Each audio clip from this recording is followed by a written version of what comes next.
welcome back to the Bad Movie Reviews channel, hosted by none other than your favourite Decepticons or Autobots, whatever, bots, let's just call us bots. And we will be reviewing the latest installment in, I guess you could say, the Transformers franchise. It's Transformers Rise of the Beasts, which is obviously a Transformers movie, a prequel, you could say. Yeah, prequel, yep. Directed by Stephen Caple Jr., who has previously helmed Creed 2, is probably his last, I guess, known piece of work. So without further ado, you've obviously got Anthony Ramos starring as Noah in the film, Dominique Fishback as Elena, and then obviously all your voice cast and voice stars. So what did you think of the film? Obviously it's a summer, I guess, film in America. Here it's, 10 degrees Celsius, so it's freezing. But yeah. I have mixed feelings about this. Soft. I'll be 100% honest. I won't touch on like the purpose reasons why, because it goes into a little bit of plot per se. But I thought how long did the film go for? It was about 2-hour film, and I guess to touch on the plot as easy as it is, it's just basically the Autobots are basically stuck on Earth, and to get away from it, they've got a key, and they've got obviously the other. Yeah, I forgot the name of the bad guy, but they're obviously going for it as well. They're not Scourge. Decepticons. They're not Scourge or Scourge. They're not Decepticons. No, they're Terracons. They're Terracons. Sorry, Yeah. that was the word I was looking for. Yeah. So obviously that's an introduction there, but so it does obviously gauge into new areas in the Transformers, I guess, series, which we haven't obviously seen before. But yeah, sorry. Anyway, continue. That's fine. I thought the first hour and maybe 15 minutes were very average, and I thought, okay, it had a lot of improvements on its probably last 3 predecessors. So despite what I just said, there is lots of improvement that this film showed. But for me, it was still it only hit like an average kind of like par for me. And then the latter parts where they kind of put some of that story together and it got into a lot more of those action sequences, I was like, okay, this is kind of dope. We touched on it in our reaction trailer that a fair few of you have seen. With that, there was some scenes that I thought looked very like Avengers, like Endgame, where they all like running the battlefield. Had a little bit of those vibes, and I thought that was pretty dope. So Crowd pleasing. yeah, it was. Some of that was good. There was definitely a lot of improvement for CGI overall. I thought it was pretty dog shit in a lot of other films, except Bumblebee. Bumblebee was quite an enjoyable film, actually. But this, I thought it improved. It was some steps in the right direction, but it probably just didn't cap off everything, I guess perfectly or exactly what they were hoping for. It kind of felt like it cut short in a few moments. There was some very nice scenes, I think, throughout this film. There was actually some beautifully created shots. Obviously, a lot. Some things were real life locations, and some things were, scenes and designs and things they created themselves. And I thought some of those brand new creations were quite unique. And I do like the bad guy they brought into this film too. It does feel like, even though the Scourge, who's actually voiced by Peter Dinklage, young Wowee. Tyrion from. I meant more the big dude. What was his name? Unicron. Unicron. That's it. Unicron does open up a lot of continuing plot for this film. So I feel like there's a lot more there, but it was good. Yeah, I wouldn't say it was fantastic because it did take a while for me to really get into it. It was a bit kind of like, I don't know, I wouldn't say cringy at certain times. There's parts that just some of the acting or decisions making seemed a little bit out of place. Like it was trying to be maybe sometimes too humorous, which I know a lot of these films generally, they kind of do tailor a little bit towards that side of things. It's a nice returning cast, which was great to see. At the end of the day, it was an improvement on a lot of its predecessors, or at least the recent ones. And look, props to that. We talk about the bigger, bolder, better, and I think it tried its best to do all 3 of them.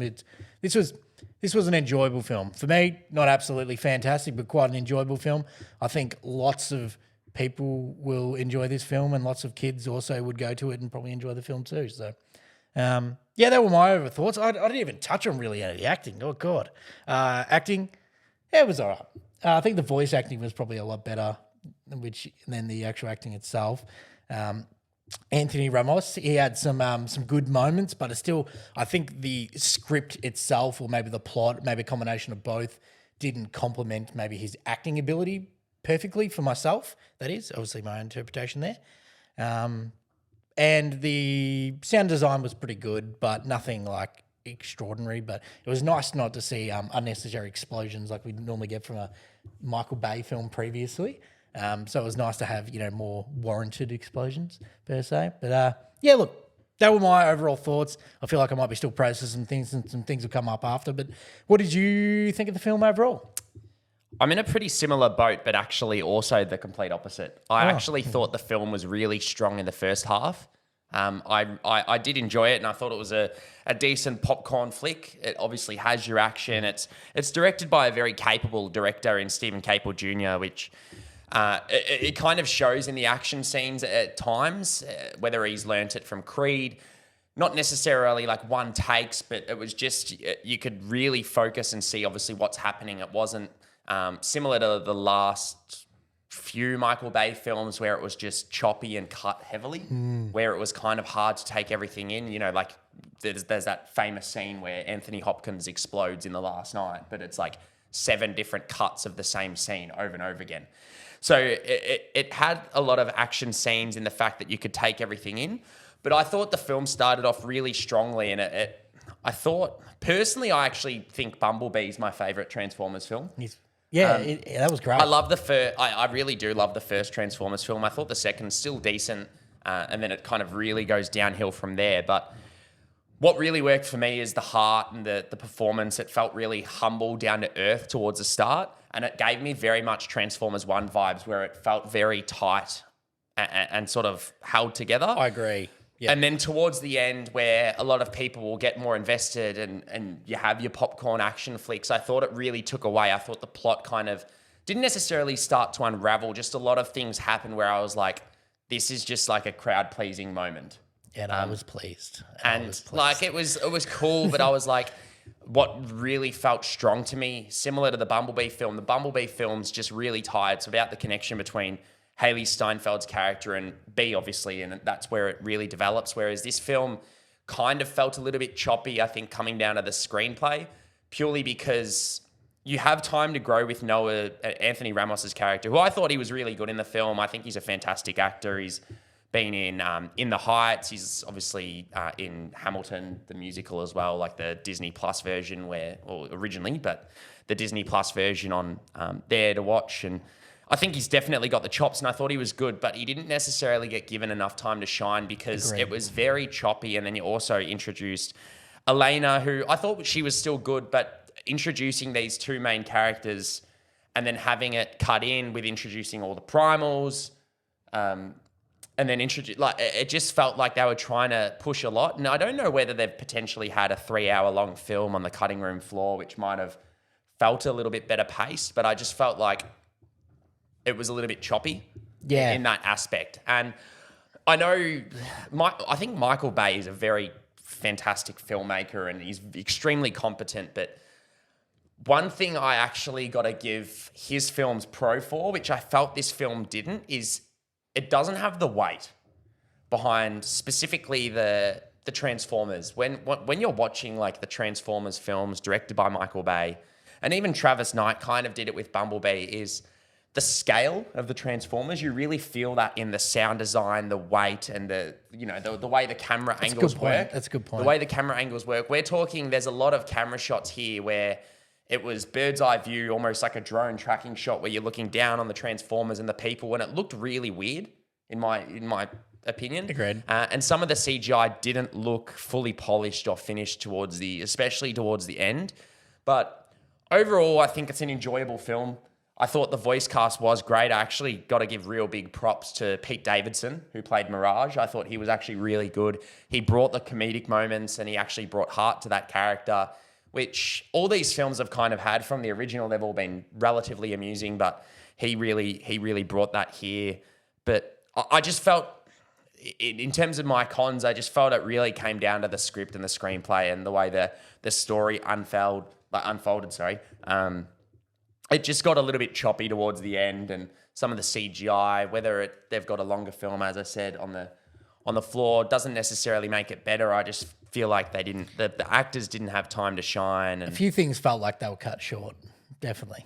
yeah, it felt like they were trying to get the 2-hour runtime that most people like nowadays. A lot of people complain, like, recently we've had 2.5, 3-hour blockbusters like Avatar. Not long enough. Well, the reality is, if it's a good film, it's a good film, regardless of the Correct. length. If you give me Killers of the Flower Moon, which looks phenomenal, Scorsese's new film, which is like 3 hours and 40 minutes or something, and it's getting rave reviews, I'll sit there for all 3 hours and 40 minutes. Maybe 2 peak breaks for him during that. Maybe 6. But nonetheless, I did enjoy it. I definitely feel like it's an improvement and a step in the right direction. Correct, yeah. The action scenes were also an improvement. I just felt like one of the biggest things that's missing for me, as I said, is that when the Transformers film, the scale, the way the camera moves, especially when they're transforming, like the scene in the original Transformers with Shia and Optimus Prime when he's transforming, and the way the camera moves, and like the intricacy and looking in at every bit transforming, and then you feel the sound design kind of let me down a little bit in the way when they're transforming, even when they're running. You're not feeling the massive thuds like you did in the original one. It's definitely because one a lot thing. of those shots too, that you're right, they did it like a distance, so you probably wouldn't feel those thuds, but it needs the weight. And I don't know if that's a cost-cutting effective thing. Like, obviously, there's a lot of money that goes into those kind of shots where obviously they're the forefront and it's close. Yeah. When it's obviously further back, you don't have to have that detail. Obviously, it's not really seeable by the naked eye. So whether that's a way they've done it, because obviously it's not necessarily a direct sequel, it's got a completely new cast, but I'm sure it'll do well. I don't know can't remember from the top of my head how the Bumblebee film did, but obviously that was specifically a Bumblebee film. When you bring in Optimus Prime, you've obviously got the advertisements of the Primal and all that. But I think it's enjoyable. Unfortunately, it's not as good as I was hoping. See, I kind of have had the expectations I'm at, which is good. Well, I thought like going in it would be like a really enjoyable flick, which I did enjoy it. It just kind of let me down in certain aspects, but positive side of things, it is definitely a step in the right direction. What do you think for hopefully- originality of the film, comparing it to the others? Oh, look, I'd never think these films. That's why I said, like, I thought it was really strong in the first half because it did feel very original. It gave me Bumblebee aspects where it just felt very tired. It was all about family. It was all about the connection between the characters. And then obviously towards the later half, it just got save the world kind of thing, which I kind of expected just from the trailer. But it was originality. Look, you can't get any more original than we're at threat. We need to save the world. Which is every single Transformers film, really, apart from Bumblebee, basically. Yeah, I don't know where you go from here to make something original unless you make spin-off series like that too. Yeah, unless you really go to Cybertron and have but then you're talking about a probably $300 million plus film which probably won't A lot cheaper happen. to film on Earth than it is in a different planet, isn't it? Yeah. But no, by all means, I do. Look, I probably recommend seeing it. Grab your buddies, grab the biggest box of popcorn you can get. Few chockies. Maltesers, chuck them in. You'll probably have a good time. There's definitely a good time to be had. But unfortunately, it just, I personally, there's better films to go see, in my opinion. You've got, you've obviously got Spider-Verse, which just came out, which we obviously reviewed, which is possibly one of my favourite films of all time, let alone of the last 2 weeks. It'd be up there. I absolutely adored it. But go see it. If you have seen it, I know it's out in America. It's a couple of weeks in Australia. Comment below. Let us know what you think. If you think we're criminally wrong, then by all means, let us know. And we'll subscribe and we'll catch you next time. Awesome. Thanks, guys.